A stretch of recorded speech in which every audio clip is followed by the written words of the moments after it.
Bonjour à tous, aujourd'hui nous sommes le 17 mars, hein, voilà 2022. Donc là cette fois-ci je ne me trompe pas parce que je m'excuse pour hier, hein. Hier je me suis trompé, j'ai dit qu'on était en 2020, non. Donc là c'est bien 17 mars 2022.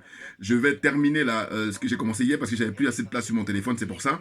Et je termine en fait sur le propos concernant Guillaume Soro qui est un soldat de la France-Afrique, hein, soyons d'accord. Hein. Soro, soldat de la France-Afrique, et puis il a ses, j'allais dire, griot là, hein, Luc Michel et puis Niamsi et tout ça. Voilà, donc il est question de finir avec ça et c'est pour ça que je prends du plaisir pour expliquer à ceux qui veulent bien entendre et ceux qui sont de bonne foi, ceux qui veulent avancer, qu'on sorte de la servitude volontaire, qu'on sorte de la France-Afrique. Et on en a les moyens, hein, plus que jamais. Il faut simplement que ceux qui sont en poste prennent leurs responsabilités parce qu'en fait, c'est de ça dont il s'agit. Ils ne prennent pas leurs responsabilités, ils passent leur temps à duper le peuple et simplement à vouloir prendre la place de M. Ouattara pour faire comme M. Ouattara, tout simplement. Hein? Ou alors prendre la place de je ne sais qui encore dans d'autres pays, hein? Au Gabon, au Togo, tous ces pays-là. Voilà. Hein? Donc là, avant de commencer, je vais d'abord vous montrer un extrait, comme je fais d'habitude, et puis après je fais mon commentaire. Regardez ça. Oui, merci pour. Alors, je disais que j'avais quelques points de désaccord. Permettez que je les énumère rapidement, les points de désaccord, et je finis par les points d'accord. Voilà. Parce que le plus important, ce sont les points d'accord. Qu'est-ce qu'on peut, sur quoi on peut s'entendre? Sur quel minimum on peut s'entendre pour aller de l'avant? C'est le plus important. Mais les quelques points de désaccord, ce n'est pas compliqué. Hein? C'est d'abord la question, par exemple, qui a gagné l'élection de 2010? M. Guillaume Soro, sa position n'a pas changé. Il maintient que M. Alassane Ouattara a gagné l'élection de 2010. Ce n'est pas mon avis. Et lui, il dit, c'est lui qui a organisé l'élection, donc ce qu'il dit est vrai. Moi, je dis, ce n'est pas vrai. Parce que dans mon pays, ce n'est pas le Premier ministre qui dit qui a gagné l'élection. Celui qui dit qui a gagné l'élection, c'est le Conseil constitutionnel. Et j'étais en Côte d'Ivoire. Et j'ai observé l'élection. Et dans le Nord, M. Ouattara a triché. Les rebelles ont bourré les urnes en faveur de M. Ouattara contre M. Laurent Gbagbo. Et le Conseil constitutionnel, en ayant vu les fraudes commises par les partisans de M. Ouattara, a annulé le vote dans 7 départements. L'erreur du Conseil constitutionnel, c'était d'avoir annulé le vote dans les 7 départements plutôt que d'annuler tout le scrutin. C'est l'erreur juridique. Mais le résultat était clair. M. Ouattara a triché avec l'accord de la rébellion. Donc, de ce point de vue, je l'ai écrit dans mes livres publiés. M. Ouattara n'a pas gagné l'élection parce qu'il a triché. Et ça, je le maintiens. Sur ce coup-là, je ne suis pas d'accord avec M. Diosso. Deuxièmement, la question des microbes dont il a parlé. Il a dit que les microbes, c'est un phénomène qui ne date pas de la rébellion et tout, et que ces enfants ont 14 ans, la rébellion a maintenant 18 ans, etc. Moi, je pense que c'est lié, ce sont des phénomènes qui sont liés. Il y a deux raisons que je veux dire pour montrer que, de ce point de vue, je ne suis pas d'accord avec M. Guillaume Soro. D'abord, la rébellion elle-même, elle a donné naissance à plusieurs phénomènes dans la société parce que c'est un bouleversement social. Les enfants, les jeunes ont été habitués à la prise des armes, à la manipulation des armes, qu'elles soient blanches ou armes à feu. Et il y a eu une certaine facilité, le gain facile. Tout ça, ça participe aussi. La rébellion a encouragé. C'est vrai qu'il y a la pauvreté, mais la rébellion a encouragé. Mais surtout, ce Guillaume Soro était aux affaires. Pendant finalement 14 ans, 12 ans, 14 ans, il était aux affaires. Donc si les enfants microbes qui ont 14 c'est vrai un phénomène qui vient d'arriver après M. Guillaume Soro. Donc les microbes existaient quand M. Guillaume Soro était Premier ministre.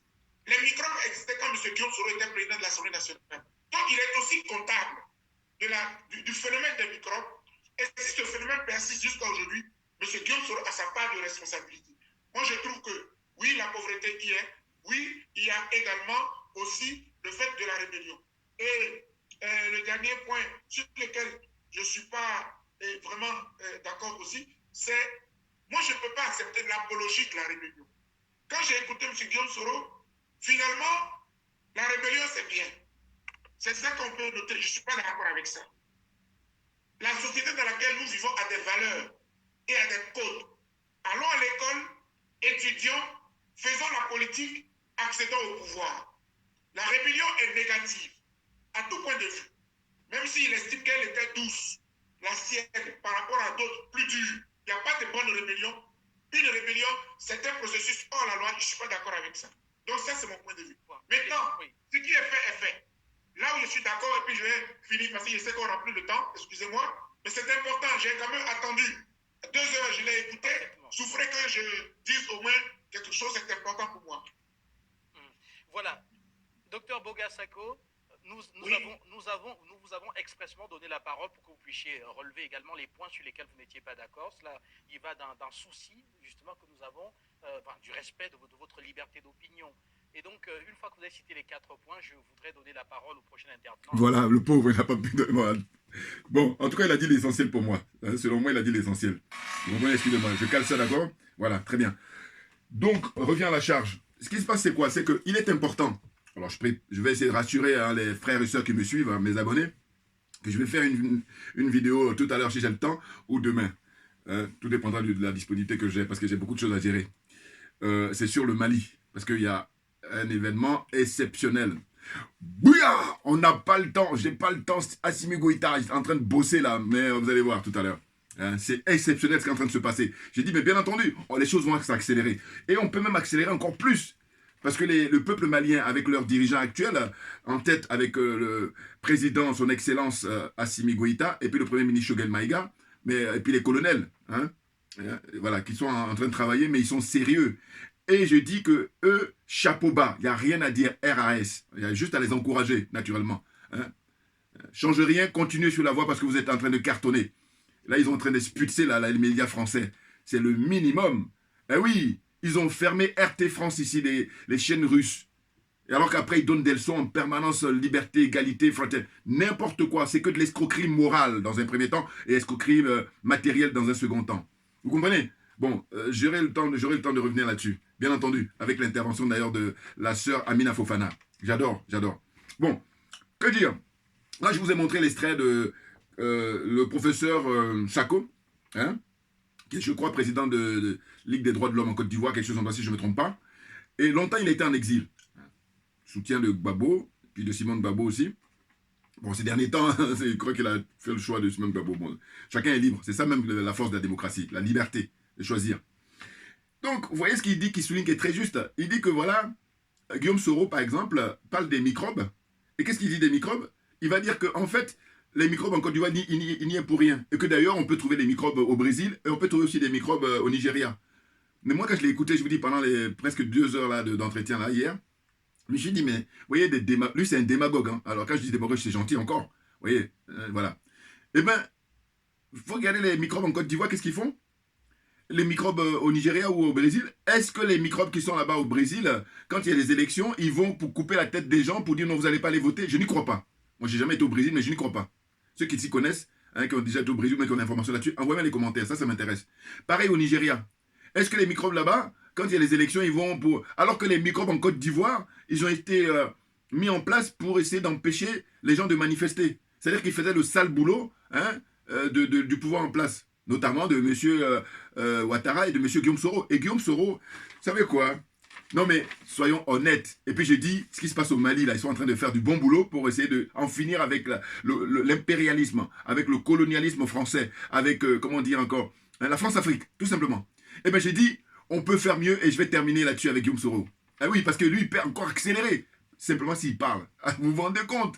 Alors, donc, comment on est au courant de tout ça? Mais pourquoi on veut aller chercher à gauche et à droite pour perdre du temps? Non, arrêtez d'insulter notre intelligence. Je refuse qu'on insulte mon intelligence. C'est la raison pour laquelle faire ces vidéos, c'est le minimum. Qu'on prenne qui veut. Vous comprenez? C'est dingue. On a les trucs sur les mains. Mais on n'a jamais eu cette chance historique. Avec Vladimir Poutine en pleine forme. Il faut y aller. Il faut battre le fer tant qu'il est chaud. C'est pas moi qui le dis, c'est connu depuis, j'allais dire, depuis toujours. Voilà. N'importe quoi. Donc, vous voyez là la remarque de, comment dire, le professeur Sako là, qui lui est juriste de formation, de par sa profession aussi, c'est que, en fait, il énumère les points où il dit qu'il n'était pas d'accord avec Guillaume Soro, alors que c'est des points majeurs, parce que maintenant il n'a pas eu le temps, parce qu'il voulait maintenant développer les points où il est d'accord avec lui, et bon, en tout cas moi ça m'arrange, dans le sens où je dis, à partir du moment où Guillaume Soro ne reconnaît pas que c'est M. Gbagbo Laurent qui a remporté les élections, eh bien, j'ai dit, mais c'est diabolique sa démarche. Parce que qui s'est fait savoir une première fois, il était, on va dire, encore plus jeune. D'accord? Mais là, maintenant, on a en 2022 et qu'ils ne puissent pas le dire comme ça. Hein? Et puis d'ailleurs, bon, je vais le dire à la fin parce que je ne sais pas que je disais maintenant.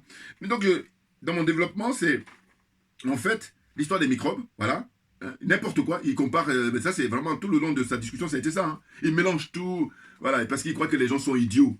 Comme lui, il est idiot là. Et puis les gens qui le suivent aussi. Des idiots. Non mais franchement, on est à l'heure d'Internet, on est à l'heure des réseaux sociaux, donc les informations viennent de partout, partout dans le monde, on a toutes les informations. On a même à volonté. Et donc, ça vous donne le libre choix. Hein, de maintenant sélectionner, de faire le choix tranquillement, pouvoir vous informer, pouvoir vous cultiver, tout simplement.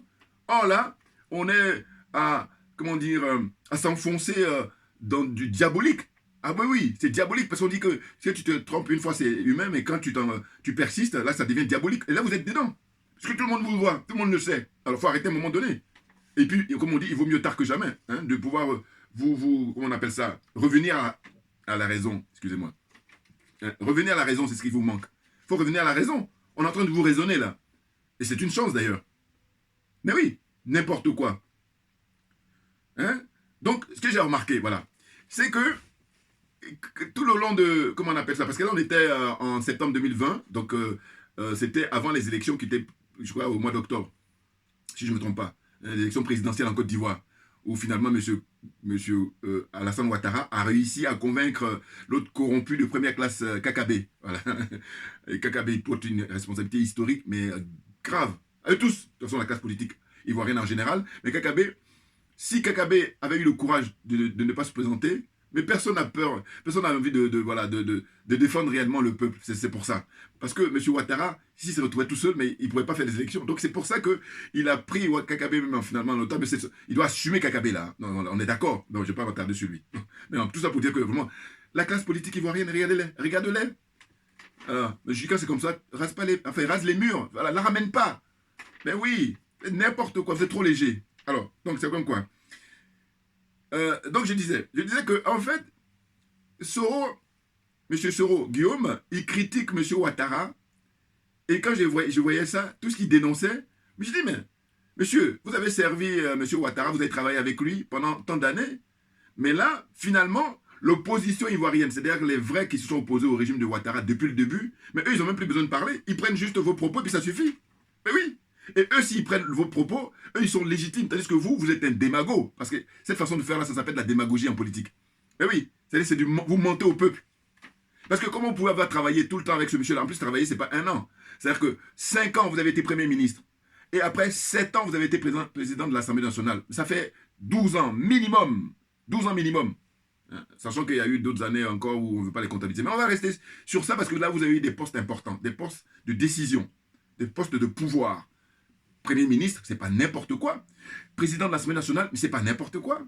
On est d'accord. Voilà. Donc à partir de là, vous avez travaillé avec lui pendant 12 ans avec des postes aussi importants. Et puis là, maintenant, vous venez cracher sur lui. Et puis, ceux qui sont idiots, ceux qui n'ont rien compris, mais c'est leur problème, là, encore une fois. Parce que sinon, ceux qui sont honnêtes, mais c'est du bon sens, là. C'est du bon sens. Ouais, c'est dit, mais attendez. Ceux qui sont opposants depuis 10, 15, 20, en tout cas depuis que M. Ouattara a pris le pouvoir, ceux qui sont opposants, qui viennent tenir les propos que Guillaume Soro tient, qu'il tient, mais ça a du sens. Hein? Ça ressemble à quelque chose. Hein? C'est du vrai. Alors que Soro qui a travaillé avec, M. Ouattara, et comme dit très justement le professeur Sako, il dit, mais vous êtes responsable au même titre. Ben oui, sinon ça n'a plus de sens. Tu ne peux pas avoir travaillé avec quelqu'un, vous avez mis en place des politiques, vous avez mis en place des lois, hein, des recommandations, hein, une politique, voilà, tout simplement. Et puis après, toi, sous prétexte qu'en fait, l'agenda de M. Ouattara et puis l'agenda de la France, parce que Guillaume Soro, il n'a pas compris. J'espère qu'il a compris maintenant en 2022. Parce que comme je dis, il vaut mieux tard que jamais. Aussi bien, d'abord même, je dis, les Français n'ont jamais prévu comme ça le mettre pour remplacer M. Ouattara. Jamais. Ah non. Ils l'ont utilisé au moment où il fallait, voilà, c'est-à-dire que pour déloger M. Laurent Gbagbo, voilà. Donc, comme on dit dans l'expression, ils ont pris le citron, ils l'ont pressé, et puis maintenant, c'est fini. Le jus, il est fini, donc maintenant, ils le jettent. Ils le gardent sur le coude parce qu'ils voient que la classe politique ivoirienne, ils sont légers. Autrement, mais il y a longtemps que lui, son affaire est expédiée. Donc, il le garde sur le coude avec une moindre pourcentage, mais qui existe quand même, il ne faut pas la négliger. Ah oui, c'est une carte pour la France-Afrique. C'est une carte pour la France, Guillaume Soro. Vous voyez, c'est pour ça que, je vous dis, bon, attends, je termine. Non, mais, bouillard, on est bon. Dieu se le sait. Voilà. Donc, je dis, il n'est pas crédible du tout, aucune crédibilité. Hein? Et ce propos-là, il le tenait d'abord, ces propos-là, en 2020, hein, juste avant la campagne, enfin, juste avant les élections présidentielles en Côte d'Ivoire. Hein? Hein? Juste avant que M. Ouattara fasse son hold-up, là, parce qu'il était en train de critiquer en disant, oui, troisième mandat, j'en veux pas. Hein.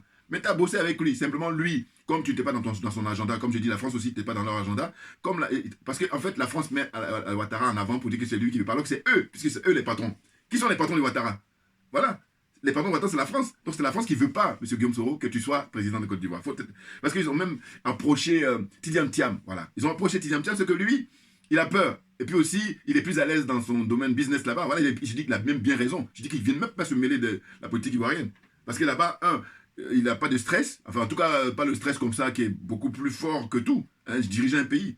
Bon, en tout cas, quand tu as la conscience, voilà, pour aider ton peuple. Voilà, là, le stress est encore plus fort. Mais sinon, si tu es dans une situation, ce que j'appelle, en fait, ils ont l'apparence d'être humains, mais ce ne sont pas des êtres humains. Ah, mais c'est sûr que, parce que les gens que tu es censé diriger, tu t'en fous complètement. Voilà. Donc, c'est vrai que, voilà, vous comprenez ce que je veux dire, comprenez un peu ce que je veux dire. Donc, voilà. Donc, je veux dire que, ce qu'il ne sait pas, lui, il s'en prend à Ouattara, en croyant qu'il n'y a que Ouattara, alors que non, c'est les Français qui, eux, dans leur agenda, ils t'ont pas prévu. Voilà. Ils ont juste prévu que tu viennes là faire le sale boulot à l'époque pour diriger M. Gbagbo Laurent. Voilà, je l'ai déjà dit, bon. Voilà, vous voyez. Donc les trucs sont simples, même pas besoin d'aller faire une première année à l'école, j'allais dire quoi, sciences politiques ou bien l'ENA ou tout ce que vous voulez. Hein. Voilà, les grandes études là, il n'y a pas besoin. Parce que c'est du bon sens là encore pareil. Il suffit juste d'observer et d'analyser un peu.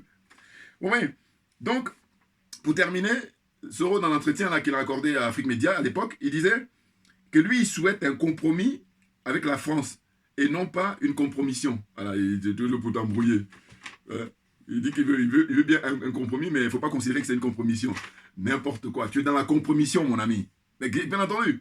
Parce que là, maintenant, ce dont il est question, voilà, pour terminer ma vidéo, parce que là, je vais la faire court, c'est que longtemps, j'ai passé mon temps, ces derniers temps-là, à demander à ce que les présidents, Laurent Gbagbo, d'une part, et messieurs Henri Konan Bédié, d'autre part, se réunissent et organisent une conférence de presse qui sera la plus courte de leur histoire. Alors que Dieu seul sait si, depuis que M. Gbagbo est rentré en Côte d'Ivoire, là, s'ils ne se sont pas rencontrés à maintes reprises et puis ils n'ont pas tenu de conférence de presse. Dieu seul sait. Donc là, ce dont il s'agit maintenant, moi, je leur fais cette suggestion comment dire, à mon petit niveau, voilà, en tant que citoyen ordinaire, mais un citoyen libre, très libre. Voilà. Jaloux de sa liberté. C'est très important. Parce que je me vante d'être un être humain et c'est ça. Il y en a qui disent qu'ils sont êtres humains alors qu'ils sont domestiqués. Donc voilà, ferme-la, rase les murs.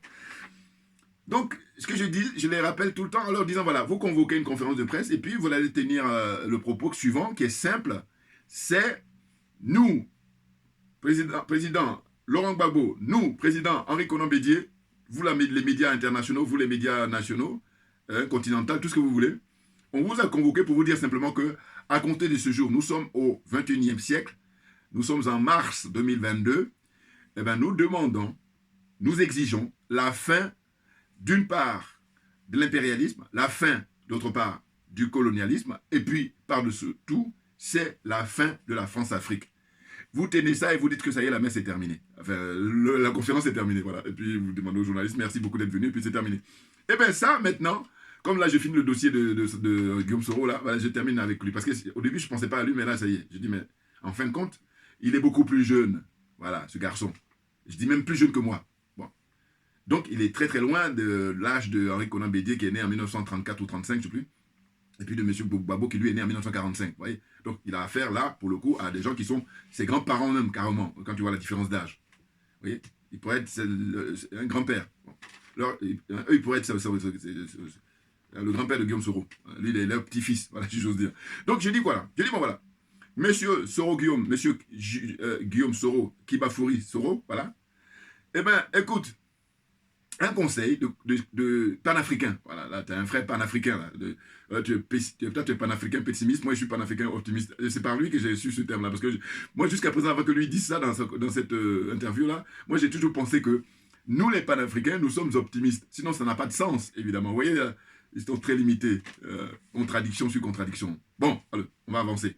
Donc, le conseil que je lui donne, c'est quoi? C'est, lui, là maintenant, comme on a l'heure d'Internet, on a l'heure des réseaux sociaux, hein, et il a suffisamment de moyens, voilà, eh bien, il va faire une vidéo Alors, s'il peut convoquer, comment dire, les médias, c'est parfait. Là, c'est peut-être trop lui ont demandé.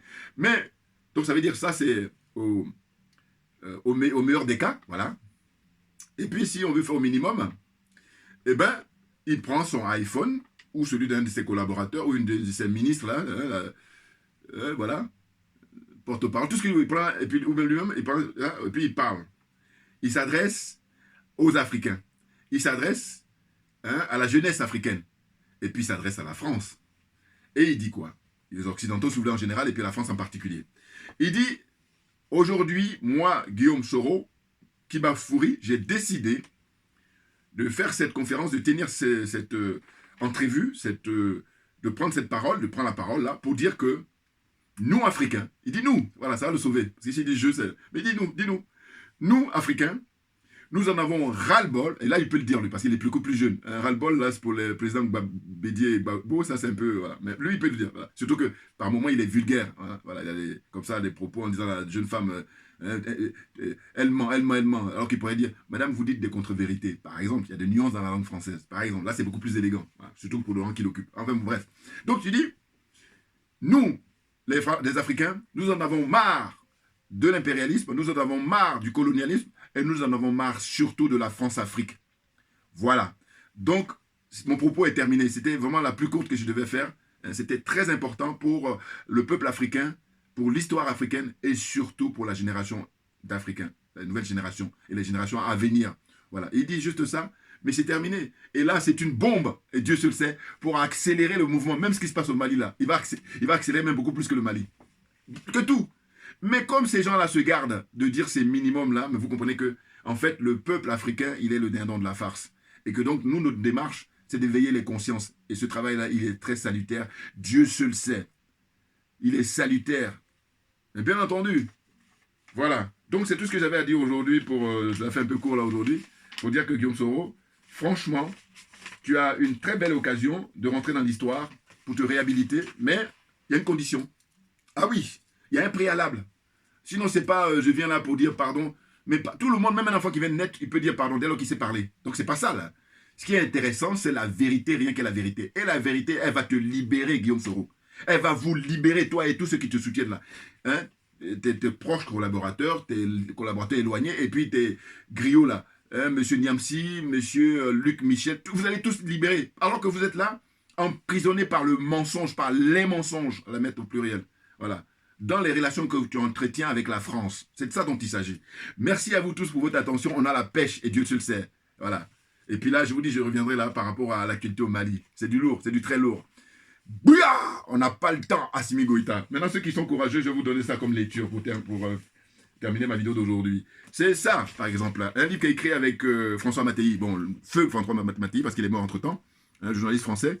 Il avait écrit ça à l'époque avec collaboration avec le président Laurent Gbagbo. Hein, le titre, c'était « Pour la vérité et la justice » en plus. Regardez un titre que moi j'affectionne. « Pour la vérité et la justice ». Voilà, donc c'est ça. Ceux qui n'ont pas encore eu, parce qu'il y en a qui connaissent ça déjà, sans doute. Alors prenez connaissance de ça, pour la lecture. Hein, ceux qui veulent aller plus loin. Voilà, ça, c'est pas cher, hein, c'est un livre de poche en plus. Moi, je l'ai pris en poche. Hein, je ne sais plus combien il est là. J'arrive pas à aller. Hein, bon. Donc ensuite, je vous conseille ça. France-Afrique. Vous voyez là, c'est écrit par Pascal Hérault, Jean-Pierre Bat, France-Afrique, opération secrète et affaires d'État. Bon, c'est juste avoir une petite idée, hein. Pour ceux qui veulent prolonger par rapport à voilà, ce que je demande à Guillaume Soro en disant qu'il faut dire qu'on en a marre, on n'en veut plus de la France-Afrique. Voilà. Est-ce que tu auras le courage de faire ça pour ta réhabilitation? C'est la condition, hein. Autrement, aucune réhabilitation et puis bon, tu vas rentrer dans la poubelle de l'histoire. C'est à toi de choisir. Voilà, hein, on te donne le choix là. Voilà. Et puis enfin, voilà, ça c'est mon coup de cœur, c'est vraiment mon chouchou. C'est feu François-Xavier Verschave, grand monsieur. Pour moi, ce monsieur, je dis, c'est lui qui aimait les Africains. Et il est un des rares Français, hein, Français blancs, qui aimaient les Africains, avant d'aimer l'Afrique. Alors que les autres, ils aiment l'Afrique, le continent africain, c'est ses richesses, et puis les Africains, ils ont envie de les exterminer. Voilà comment ça se passe. Et voilà. Hein, donc, pour votre lecture, il a fait beaucoup de livres. Hein. Lui, par contre, voilà, ses contenus, ses contributions. Hein, il a fait des conférences pour aussi paraître disponibles sur Internet, pour y regarder, hein, François-Xavier Verschave. Voilà. Grand monsieur, très grand monsieur. Voilà. Et ils ont même, je pense qu'ils l'ont éliminé. Ah oui, moi. Alors là, moi, à qui profite sa mort? Voilà. Dites-moi. Donc, parce qu'il était très gênant. Hein. Il a écrit plein de bouquins sur la France-Afrique. Il a dénoncé. Lui, il fait partie des premiers même. Bon, évidemment, dans la continuité d'un certain Mongo Betty, hein, le grand monsieur, grand écrivain camerounais, voilà, qui lui était vraiment un de nos anciens, total respect. Voilà, j'en profite aussi. Mongo Betty. Vous voyez, voilà. Donc là, si vous voulez procurer, regardez les images. Voilà. Ça, c'est ce qu'on a fait à nos ancêtres, là. Voilà. Et puis avec ça, au lieu de chaque fois qu'ils croisent un Africain, au lieu de s'excuser, ils font le malin. Voilà. Et puis là, encore, ce qui est grave, c'est que l'actualité, j'allais oublier. J'ai regardé là, la chaîne du frère Isaac Kofi. Et qu'est-ce que j'ai vu? J'ai vu que il y a un jeune Ivoirien là, en Côte d'Ivoire. Hein. Alors, j'ai vu sur les nouveaux ponts de Ouattara là. Je ne sais pas si c'est à Marcory ou je sais pas. Voilà, je sais pas. Bon. Il s'est fait tabasser par, je ne sais pas si c'est tunisien ou si c'est libanais, on ne sait pas. Bon, j'espère que ils vont attraper ces personnes-là et puis les emmener en prison et puis ils vont goûter la maca avec les gars là-bas. Et puis on va dire aux gens là-bas pour quelles raisons ils sont là. C'est très important. Pourquoi je dis ça? C'est que je dis, souvenez-vous, en février 2020, il y a un policier ivoirien qui avait été giflé par, pareil, un Libanais ou je ne sais plus qui là. En tout cas, un Maghrébin, en tout cas, voilà. Et donc, là, ça m'avait choqué à l'époque. Hein. C'est pour ça que là, ce qu'on vient de revivre là encore, quand j'ai vu il y a 2 jours là, sur la chaîne du frère, comment dire, Isaac Kofi, je me suis dit, mais en fait, c'est tellement fort que alors j'aurais pu en parler hier, mais ça me dépasse. Je me dis, mais c'est pas possible. En fait, l'Africain noir, le négro, il souffre partout dans le monde entier et il souffre encore chez lui. Mais les gars, qu'est-ce qui nous reste? Je veux dire, moi maintenant, alors que je n'ai pas fait, je vous dis, mais le peu que je sais là, dans mes analyses, je dis voilà. En fait, ça c'est la conséquence d'avoir à la tête du pays des gens qui ne sont pas des patriotes. Voilà. Ah oui, parce que quand on a à la tête du pays un patriote, mais on respecte tout le monde. Ah oui. Parce que, attendez, là, ce à quoi on assiste, mais c'est la conséquence de l'émergence selon M. Ouattara. C'est ça auquel on assiste. Pourquoi? Ça veut dire qu'en fait, finalement, ces gens-là, ils sont tellement à l'aise que, eh ben, ils agressent comme ça. Ils ont agressé un policier en 2020. Et d'ailleurs, je ne sais pas où en est l'affaire. Alors que je dis, si ça dépendait de moi, on l'arrête, ce monsieur, on l'emmène d'abord en détention provisoire. Et puis après, quand l'audience arrive, c'est diffusé dans toute la chaîne ivoirienne, toutes les chaînes là. Voilà. Puis, il va. Parce qu'il faut que ça soit pédagogique, c'est ça. On sait faire ça, mais au lieu d'avoir des makosso, mais c'est fait exprès hein, quand il fait makosso ou bien à Pouchou, machin. C'est fait exprès. Voilà. On divertit les gens. Et puis nous autres, alors qu'on n'a pas beaucoup de moyens, au lieu de nous aider, il y en a qui sont jaloux. Et c'est pour ça que je dis, regardez là, c'est la zone des aliénés, la zone des complexés, la zone des corrompus. Et puis j'ajoute en dernier la zone des jaloux. Voilà. Alors que ça, on peut s'en sortir. Hein. C'est clair. Voilà. Et le combat même que je mène, c'est ça, qu'on puisse s'en sortir. Parce qu'on peut.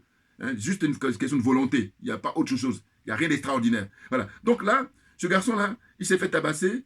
Et la première image qui me vient, c'était, il y a un autre frère même africain, ivoirien, sans doute, je ne sais pas, mais qui était en train de se séparer, mais alors qu'il devait prendre la défense de son frère, là. Mais c'est quoi? Mais c'est la corruption. C'est-à-dire qu'en fait, comme ils ont beaucoup plus d'argent, naturellement, tout est relatif, mais en tout cas, ils ont beaucoup plus d'argent que celui qui est en train de tabasser, là. Mais non, mais même les animaux, ça ne marche pas comme ça dans la jungle.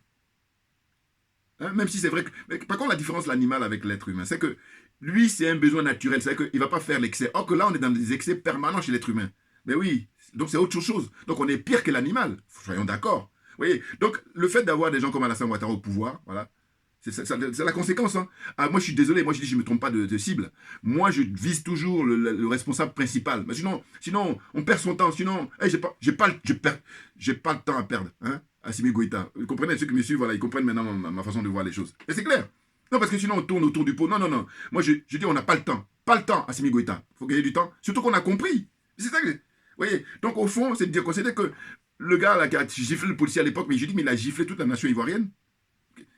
Et donc, j'ai déjà, dans mes vidéos, j'avais déjà expliqué. Maintenant, j'ai dit, bon, si on fait ce que je dis là, en disant qu'on l'arrête, on le juge, et puis c'est diffusé à la télévision, toutes les chaînes de télévision, même à la radio. Parce que si on fait ça, vous allez voir qu'ils ne vont plus recommencer. Et puis d'ailleurs, ça leur fout les hontes, que tu sois algérien, que tu sois marocain, que tu sois tunisien, que tu sois libyen, que tu sois qui est encore mauritanien, que tu sois qui est encore libanais, syrien, tout ce que vous voulez, ils vont tous avoir honte. Or là, ils viennent, ils glissent un petit billet à celui qui est commissaire, à celui qui est je ne sais quoi encore ministre, tu vois, hein, parce qu'avec les relations qu'ils ont. Et puis, l'humiliation, elle persiste, elle est là. Des irresponsables, vous voyez? Non, c'est incroyable, c'est incroyable. Mais enfin bon, Dieu merci qu'il y ait Internet quand même pour qu'on puisse donner notre avis. Parce que j'ai dit, imaginez tout ce qui se passe là et puis on n'a pas l'occasion de... Alors que faire ça là, c'est le minimum. De manière à ce que même les gens qui ne sont même pas au courant, là, ils apprennent par moi. Hein? Moi, j'ai regardé la chaîne du frère Kofi là, il y a 2 jours. Voilà. C'est incroyable. Parce qu'on a plus d'argent, donc on peut humilier les gens. Mais non, ça n'a pas de sens. Qu'est-ce que c'est que ça? C'est impressionnant. C'est impressionnant. Vous voyez? Donc voilà. Alors chacun fasse ses responsabilités. Puis surtout, j'ai dit nos frères qui ont le pouvoir médiatique, pouvoir matériel, vous faites quoi? Voilà. Qu'est-ce que vous faites? Eh bien, vous êtes témoin, vous êtes comment dire, dans la connivence. Parce que c'est l'histoire de qui ne dit rien consent, surtout par rapport aux moyens dont vous disposez, pour que les choses évoluent, pour que les choses avancent, pour que les choses s'accélèrent. Bien entendu. Merci beaucoup à vous tous pour votre attention, et puis à très bientôt. On ne lâche rien. Voilà. C'est clair.